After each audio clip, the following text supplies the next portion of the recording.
창세기 3장 14절 15절을 제가 우리 영어 형제들 위해서 읽어드리겠습니다. 마이크 하시. 마이크. 앞으로 가. 오케이. 오케이. Sorry. Genesis chapter 3 verse 14 said, So the Lord God said to the serpent, Because you have done this, cursed are you above all the livestock, and all wild animal, you will crawl on your belly, and you will eat dust all the days of your life. Genesis chapter 3 verse 14. 부활절이 우리가 기념한 것이 그저께였었는데요. 오늘 제가 부활에 대해서 또 좀 말씀을 나누려고 그럽니다. 부활은 이미 우리가 많이 들어왔었는데 또 다시 한번 반복하는 의미를 가지고 또한 좀 여러분의 생각을 또 다시 한번 이 부활의 의미를 다시 한번 되새기기 위한 이런 말씀을 좀 나누겠습니다.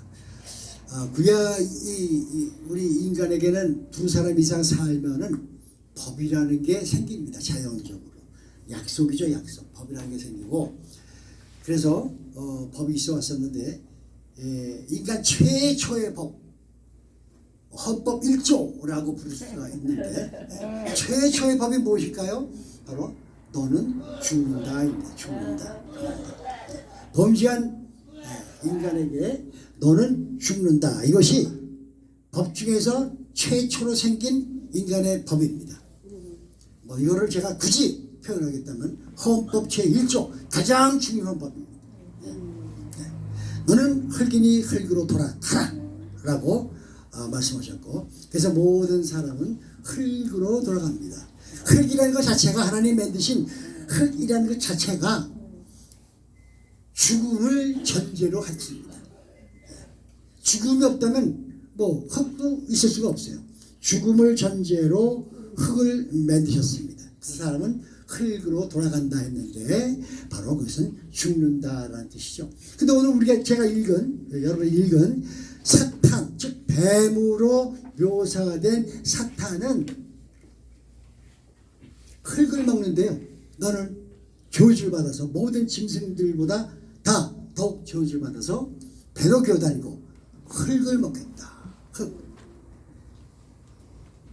뱀은 사탄은 흙을 먹도록 되어 있는데 여기에 무슨 뜻인지 우리는 다 알고 있어요. 그죠? 예. 권사님 흙 먹어봤어요? 아니요. 누가 흙 먹어본 사람 여기 있어요? 흙 먹어본 사람은 아마 없을 거예요. 돌멩이 하나만 들어가도 속에서 무슨 맹작이니 뭐니 문제가 생기는데 어떻게 흙을 먹을 수가 있겠어요.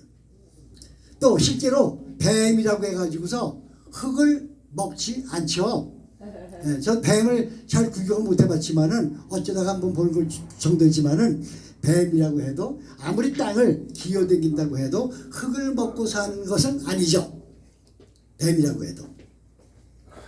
즉 무슨 뜻이냐면 사탄은 사망 권세로 범죄한 인간들에게 지배한다, 군림한다, 다스린다 그런 뜻입니다. 그죠?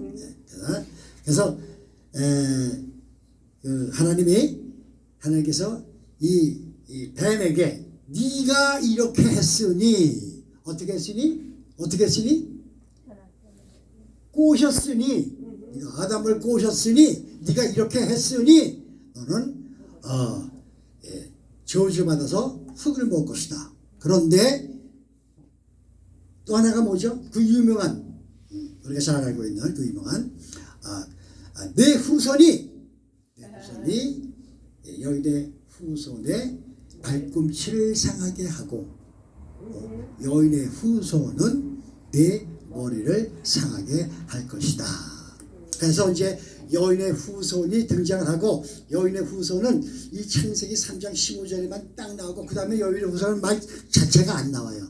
그러나 그렇다고 해서 우리가 여인의 후손이라는 것이 완전히 소멸되었느냐? 그거 아니란 말이죠. 그것이 저 계속 끝까지 이 여인의 후손의 개념이 계속되고 있고 중간중간에도 여인의 후손의 개념이 자주 등장을 하고 있어요. 근데 그 단어가 나오지 않는다고 해가지고서 우리는 그것을 놓쳐버리는 경우가 상당히 많이 있어요. 여인의 후손이라는 말 자체 offspring of the woman 이 말 자체로 죽으심과 부활이라는 의미가 포함되어 있어요. 사단이 가지고 있는 사망 권세가 여인의 후손을 상하게 하겠는데 근데 뭐를 상하게 한다고 그랬죠? 발꿈치. 우리 발은 우리 심장에서 제일 멀어요. 제일 멀어. 손과 발이 우리 심장에서 제일 멀어요. 발꿈치를 상하게 한다. 이 사단, 이 죽음이라는 것은 인간 역사에서 가장 치명적이고 가장 심각한 이 법이고 그것이 문제인데 그런데 여인의 후손의 발꿈치를 상하게 한다. 그리고 여인의 후손은 내 머리를 상하게 할 것이다. 라는 이 말씀이 성경 전체 쫙 흘러가고 있다고요. 계시록까지. 사탄이 가지고 있는 사망 권세는 우주에서는 제일 큰 권세예요. 사망 권세가. 우리의 의지, 소망, 기쁨 또는 우리의 능력, 우리의 기쁨과 즐거움 모든 것들이 죽는 순간에 딱 소멸돼요. 다 정지가 돼요. 그러니까 그보다 더 큰 권세가 없어요. 근데 가장 큰 권세라고 할지라도 여인의 후손에게는 뭐만 건드려요? 발꿈치만 건드리는 수준이에요. 자, 그러면은 말이죠. 그러면 인간은 흙으로 되었기 때문에 죽어야 되지만은 여인의 후손은 무엇으로 됐죠? 흙으로 만들어졌나? 아니에요. 여인의 후손은 흙으로 된 존재가 아니에요. 아무리 이 우주에서 가장 큰 존재라고 할지라도 여인의 후손에게서 그 사망 권세가 끼치는 그 영향, 파괴력은 겨우 발꿈치를 건드리는 것 정도밖에 안 돼요. 발꿈치 상해 본 적 있어요? 어떻게 아파요? 조금 아파요? 뭐 치명적이에요? 아니죠. 이정원 주사님 발꿈치 아파봤어요? 네. 아파봤어요? 네. 어떻게 아픈 거 좀 어때요? 아프죠. 저리고 막. 저리고 아프고 네. 그냥 온몸이 다 아파요? 다리가 아프고. 다 아플 수도 있겠고. 그런데 발꿈치 정도 상해가지고서는 치명적이 아니라 그 뜻이에요. 치명적이 아니라. 근데 무릎은 다쳐본 적 있죠, 그죠? 무릎은 참 불편해요. 그리고 점점 이 상처가 올라올수록에 상처가 주는 파괴력, 그것이 점점 더 심해져요. 사람이 죽는다는 게 뭐예요? 생리적으로 죽는다는 게 뭔지 아세요? 죽는다. 자, 뇌가 죽는 것도 있어요. 뇌가 죽으면 그 죽는 걸까요? 의학적으로? 아니에요. 뇌가 죽어도 그 뇌사라고 판정하지 생리적으로 전체가 죽는다고 말하지 않는다고 그러대요. 그럼 뭐가 진짜 죽어야 생리적으로 죽는 걸까? 심장이래요. 심장만 끊어지면은 딱 스탑하면은 그러면 그것은 전체적으로 다 생리적으로 사망 선고가 내려요. 지금 우리 아버님 어머니가 돌아가실 때 제가 옆에 있었는데 돌아가시자마자 그 모니터에서 쭉 나오다가 딱 이렇게 끊어지죠. 그러더니 조금 있다가 금방 의사가 오더니 사망을 선포하더라고요. 이분은 맨날 몇 시 어디에서 언제 몇 시 몇 분에 죽었다라고 사망을 선포해요. 그 전에 어땠었느냐? 그 전에 의식이 없었어요. 뇌사 상태였었어요. 한 3, 4일 동안. 뇌가 죽은 거 가지고서는 죽음을 선포 안 해요. 근데 심장이 멎어서 모니터에서 쫙 일직선으로 나오니까 그때서 죽는 거다. 이 두 두뇌는 우리 컴퓨터나 마찬가지죠. 컴퓨터. 우리 육신을 전부 컨트롤해요. 육신을 장악을 해서 두뇌가 원하는 대로, 의지하는 대로, 그리고 뛰거나 먹거나 자거나 쉬거나 뭐 일하거나 그렇게 할 수가 있어요. 그거 다 어디 때문에 그러는 거예요? 두뇌 때문에 그러는 거예요. 두뇌 때문에.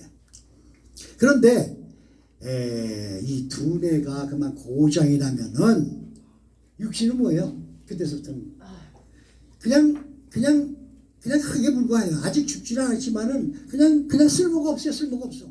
우리 각성께서 좀 안타깝지만 많이 보잖아요. 그죠? 네, 쓸모가 없어요. 두뇌가 고장이 나면은. 뭐 그런 병도 있잖아요. 그죠? 그런 병도 있어요. 뭐 그냥 중풍은 이 두뇌와 우리 사주 오장육부와의 이 커넥션이 이상이 생기는 거예요.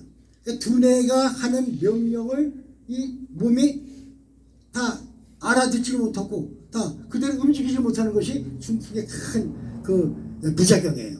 부작용.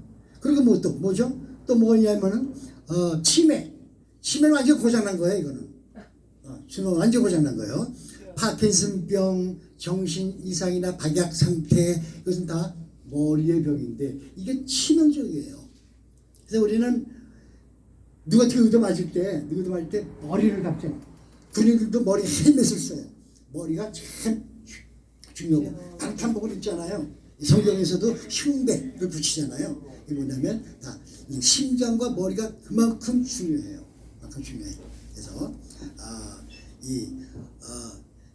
죽는다는 이 주제가 죽는다는 주제가 성경 전체의 큰 핵심 주제 중에 하나죠. 죽는다.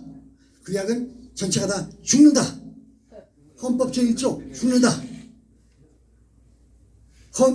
성경 전체의 서론이 뭐예요? 성경 전체의 서론은 창세기 1장 1절부터 3장 21절까지예요. 죽는다. 너는 흙이니 흙으로 돌아가고 사탄 너는 흙을 먹어라. 여기까지가 성경 전체의 서론이에요. 그럼 결론은 어딜까요? 결론은 계시록 19장 이후가 결론이에요. 계시록 18장까지 뭐냐면 바벨론아 무너졌도다. 그 말씀으로 인간의 모든 역사, 7개 교회, 7개 재앙, 7개 대적, 7개 천사들, 7개 뭐가만 나오는데 그것은 다 뭐냐면 인간의 역사를 말하는 거예요. 인간의 역사.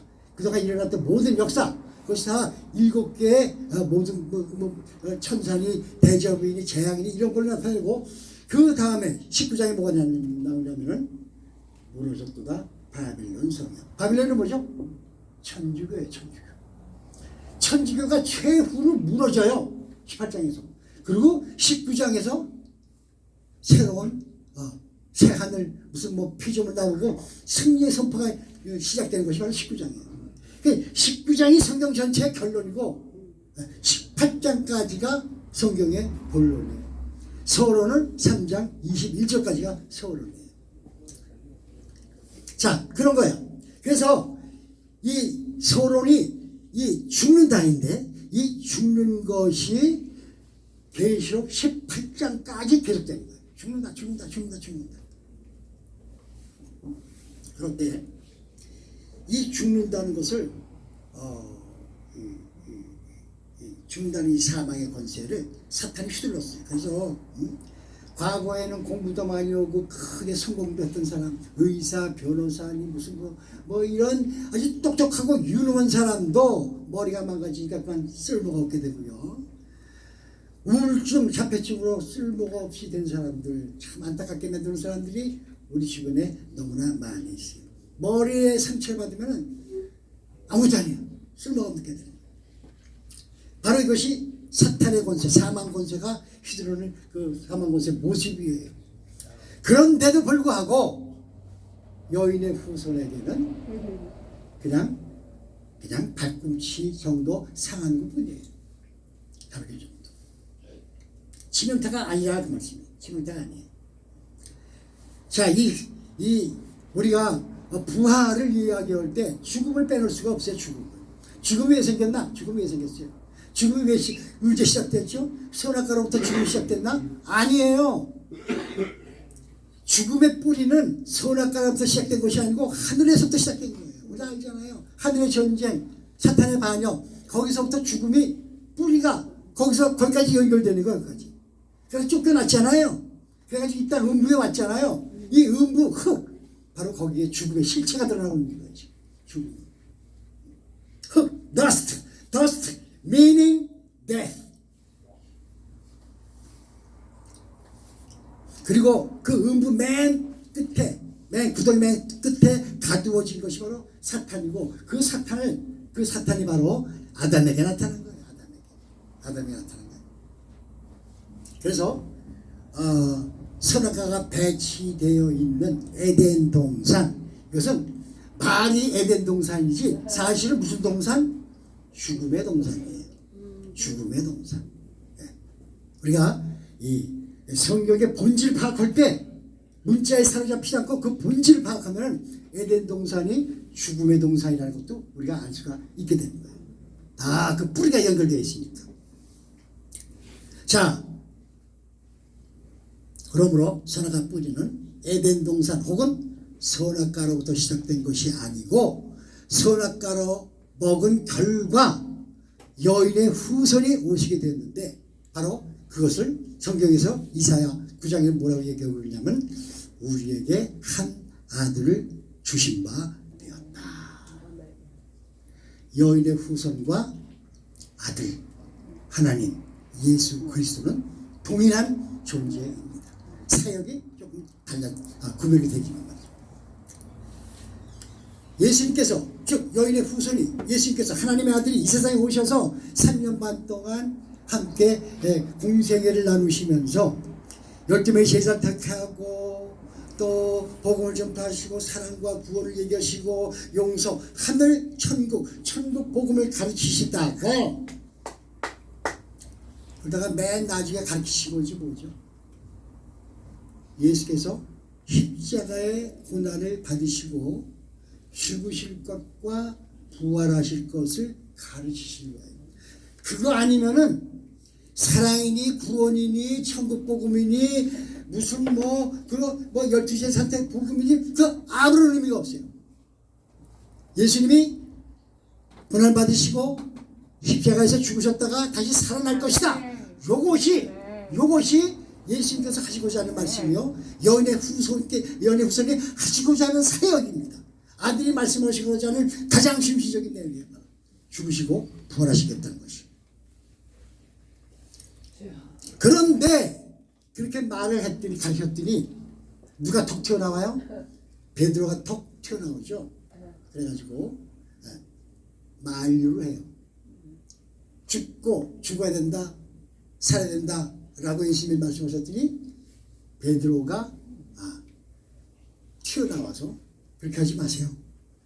어떻게 예수님이 죽으실 수가 있습니까? 난 당신을 하나님의 아들로 알고 있습니다. 주는 그리스도시여 살아계신 하나님의 아들이십니다. 그런데 어떻게 죽으실 수가 있어요?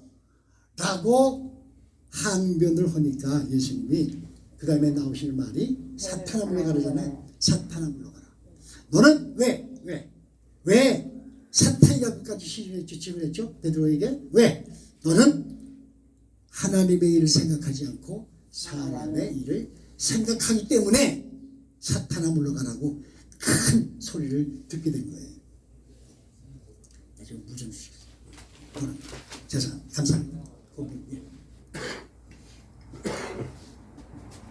자, 그런데요, 그래서 여인의 후손, 즉 여인의 후손이 발꿈치를 상함받기 위하여 예수님이 고난받으시고 죽으시기 위하여 이 세상이 창조되었고 이 땅이 창조되었고 사탄이 거기에 추방되었고 에덴 동산이 창설되었고 인간이 거기에 만들어졌고 그리고 선악과가 만들어졌어요. 이 모든 것이 다 이 일련의 이 사건들이 다 죽으시고 부활하기 위하여, 사망권에서 깨뜨리기 위하여 그 일의 사건 다 그렇게 연결이 된 거잖아요. 그런데 베드로가 이걸 못하게 하는 거예요. 그래서 당연히 하나님의 일을 생각지 못한 거죠. 거기까지 생각이 미치지 못한 거죠. 이 하나님의 일을 생각하지 못했다는 그런 그 미묘한 차이 때문에 사탄이 되어버린 거예요. 사탄이 별거 아니에요. 사탄이 별거 아니에요. 하나님의 일을 생각하지 못하는 존재가 바로 사탄이고, 모든 불신자들, 하나님의 일을 거역하는 자들, 그게 다 사탄이에요. 사탄의 자식들이죠. 그런데요, 예수님이 너는 하나님의 일을 생각하지 않고 사람의 일을 생각하는도다라고 아주 가장 큰 욕 중에 가장 큰 욕, 저주 중에 가장 큰 저주를 하신 거라고 생각이 돼요. 그리고 또 예수님이 말씀하셨어요. 내가 이 때문에 왔다. 요한복음 12장에 내가 이 때문에 왔다. 뭐 때문에 왔다? 죽으러 왔다. 죽으러 왔다. 죽으려고 선악과를 만들었다. 죽으려고 이 땅을 만들었다. 죽으려고 인간을 만들었다. 인간의 죽음은 그래서 단순한 인간의 죽음이 아니라, 아담의 죽음은 단순한 아담의 죽음이 아니라 예수님의 죽음을 나타내는 거잖아요. 너는 흙이니 흙으로 다갈지어다. 그 아담 자체가 죽는 것이라면은 그 별로 그게 의미가 크지 않아요. 근데 그 죽음이 무슨 죽음이냐면은 바로 4,000년 후에 예수의 죽음을 의미하는 거란 말이에요. 그래서 그 죽음의 의미가 너무너무 큰 거예요. 그래서 아담은 오실자의 표상이라, 그 죽는 것도 오실자의 표상이란 말이에요. 그래서 선악과가 왜 만들어졌냐 이렇게 자꾸 궁금증 가진 것은 이해가 가지만, 그 뿌리가 하늘에까지 연결되어 있어서 쭉 나열해 보면은 그 선악과의 그 궁금증이 풀릴 수가 있게 된다는 거예요. 선악과가 먹지 않았다면, 아담이 먹지 않았다면 지금까지 인생이 못 와요. 올 수가 없어. 지금까지 인생이 못 와요. 먹어야, 먹은 결과로 여인의 후손이 오신다고 그랬으니까. 지금까지 안 먹었다? 지금까지 예수님 올 수가 없는 거예요. 문자적 논리로 그렇게 되는 거예요. 그러니까 반드시 아담은 선악과를 먹어야만 돼요. 또 먹을 수밖에 없어요. 여러 번 설명드렸지만 먹을 수밖에 없는 거예요. 뭐 보암지 먹은지 탐스럽게 생긴 것도 먹을 수밖에 없는 것이고, 또 저 계곡이나 산꼭대기에 격리시켜 놓지 않고 바로 옆에 놓은 그것도 먹을 수밖에 없게 만들어 놓은 것이고, 또 아무런 막는 방치가 없잖아요. 방지 조치가 없잖아요. 철제만 하나도 없어요. 경비원도 없어요. 그냥 여자가 따먹으면 얼마든지 따먹을 수 있도록 돼 있어요. 그래놓고 무슨 먹지 말라고 어떻게 안 먹을 수가 있어요, 그걸요? 또 새나 벌이나 다람쥐나 기린이나 안 먹을 것 같아요? 까마귀나 안 먹어요? 먹잖아요. 걔들은 먹잖아요. 그럼 먹어도 죽나요? 안 죽네. 저거 먹어도 괜찮구나. 이런 생각이 들 수도 있는 거예요. 그리고 딱 한 번만 유혹했을까요? 성경의 문자적으로 보면은 한 번만 유혹한 것처럼 느껴져요. 그런데 삼손의 경우, 요셉의 경우 한 번만 유혹하지 않았어요. 우리가 알다시피 너무나 많은 날 동안 유혹을 했어요. 그래서 결국은 삼손의 고백이 뭐예요? 내가 범민하여 죽을 지경이라. 결국은 자기 비밀을 털어놓고, 그리고 스스로 자폭했잖아. 자살을 할 정도까지 됐잖아. 자폭했어. 비밀 다 뺏기고. 인간은 약하기 때문에 선악과를 거부할 수 있는 능력이 없어요. 완전 무능해요. 또 먹어야만 돼요. 먹어야만 여인의 후손이 올 수가 있는 거예요.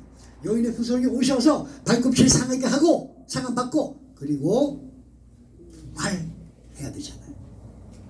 그 모든 과정이 다 하나님의 일이에요. 일. 근데 그걸 베드로가 안 돼, 하지 마세요. 이게 말이 됩니까? 안 되잖아요. 말이 안 되죠. 내가 이 일을 위하여 왔다. 그런데 말이죠, 요한복음 13장에 보면 또 재밌는 사건이 나죠. 그 마지막 밤에요. 마지막 이제 오늘 지금 이 밤만 지나면은 내일은 잡혀요. 그죠? 잡혀. 그런데 그 마지막 날 밤에 누가? 가룟 유다가 가룟 유다에게 사단이 예수를 팔 생각을 넣어줬어요. 그렇죠? 그런데 제가 그 가룟 유다라면은 갈등이 생길 수도 있을 것 같아요. 야, 팔아야 된다. 아니야, 팔지 마. 야, 팔아먹어. 은산식계가 꿈꾸냐? 장난이냐? 안 돼, 팔면 안 돼. 이런 갈등이 훨씬 생길 수도 있을 것 같아요. 그렇죠? 뭐 안 생겼다 그래도 훨씬 하여간 생길 수도 있을 것 같은데 만약에 그랬다면은 멈칫 할 거란 말이에요. 응? 갈까 말까 요러는 가룟 유다에게 예수님이 딱 집어가지고 야, 너 하고자 하는 일 속히 하래. 등을 떠다 미셨어요. 등을. 왜? 그게 예수님이 하셔야 될 일이니까. 떠다 미셨어요. 빨리 가서 속히 해. 빨리 가서 나를 팔아먹어. 빨리 나를 죽여. 그것이 예수님이 속히 하셔야 될 일이고 그 일에 가룟 유다가 좀 악역이지만 쓰임을 받게 된 거예요. 이것이 언제 시작된 거예요? 언제서 시작된 거예요? 선악과서부터? 아니에요. 선악과서부터 시작된 거 아니에요. 하늘나라서부터 시작된 거예요. 사탄의 방역서부터 시작된 거예요. 그때서 시작된 거예요. 그때서부터 여인의 후손이 계획된 거예요. 그때서부터. 선악과서부터 여인의 계획이 계획된 게 아니에요.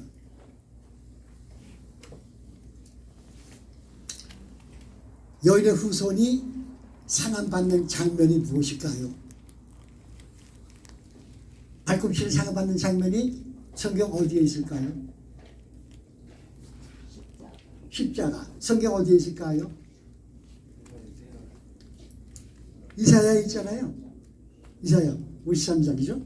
그가 찔림은 우리의 허물을 인하여 그가 상함은 우리의 죄악을 인합니다. 그가 징계를 받은 무릎 우리가 나음을 그가 평화를 누리고 우리가 그가 찔림으로 우리가 나음을 입었다. 우리는 다 양 같아서 각기 제각기 갖고는 그는 우리 무리의 죄악을 그에게 담당시키셨다. 이것이 여인의 후손이 발꿈치를 당하는 장면이에요. 근데 문자적으로 이것이 얼마나 고통스러운 거예요. 예수 자신도 마지막에 기도하실 때에 이거 정말 할 수만 있으면 좀 면하게 해주세요. 그랬었잖아요. 인간을 볼 때는 무지무지한 고통이에요. 엄청난 고통이에요. 감당하기가 어려워요. 할 수가 없어요. 그런데 하나님의 입장으로 보니까 발꿈치예요. 발꿈치. 그것조차 발꿈치예요. 발꿈치. 찔리고 징계받고 상받고 채찍에 맞는 것이 인간의 눈으로 보기에는 이것이 다 이것이 무지무지한 고통처럼 보이고 당할 수 없는 것처럼 보이는데 이것이 발꿈치예요. 왜 발꿈치 정도일까? 왜냐하면 다시 살아나시기 때문입니다. 살아나신 것이 없으면은 그럼 뭐 심각한 거죠. 그러니까 발꿈치 정도가 아니죠. 그건 머리를 상하게 되는 거죠. 그죠? 근데 다시 살아나니까 그것이 발꿈치 정도 상처가 된 것뿐이에요. 예수님이 여인의 후손이 발꿈치 상한 장면은 여기저기 많이 나와요. 동물의 피, 유월절의 피, 어린 양의 피, 이것도 발꿈치 상하는 장면의 예표죠. 요나 선지자가 물속이 큰 물고기 뱃속에 들어가는 거 뭡니까? 그것도 발꿈치가 상함당하는 거예요. 침례 요한에게 와서 침례를 받으시는 것도 발꿈치를 상하고 다시 부활하신 것의 그 예표가 되는 것입니다. 그런데 대반전이 일어나죠. 죽는다 했으면서 구약 전체가 죽는다. 구약의 시작서부터 창세기 3장서부터 정령 죽을 것이다. 죽는다. 그래서 맨 죽는다는 얘기하다가 신약의 시작 부분 침례 요한에 와가지고서 침례를 받으실 때 그 침례 받는다는 게 뭐예요? 다시 산다는 거잖아요. 죽었다가 다시 산다. 산다가 거기서부터 시작되는 거예요. 산다가. 거기서 산다가 시작돼요. 대반전. 죽는다. 우리 다 죽는 줄 알았어요. 죽음이 끝인 줄 알았어요. 죽음이 사망 권세인 줄 알았어요. 죽음이 최후인 줄 알았어요. 그런데 산다. 살 것이다. 대반전. 하나님만이 할 수 있는 반전 중에 가장 큰 반전, 대반전, 부활. 죽음에서 부활. 선악과 사건은 죽으리라. 요단강에서의 예수님의 침례 사건은 살리라.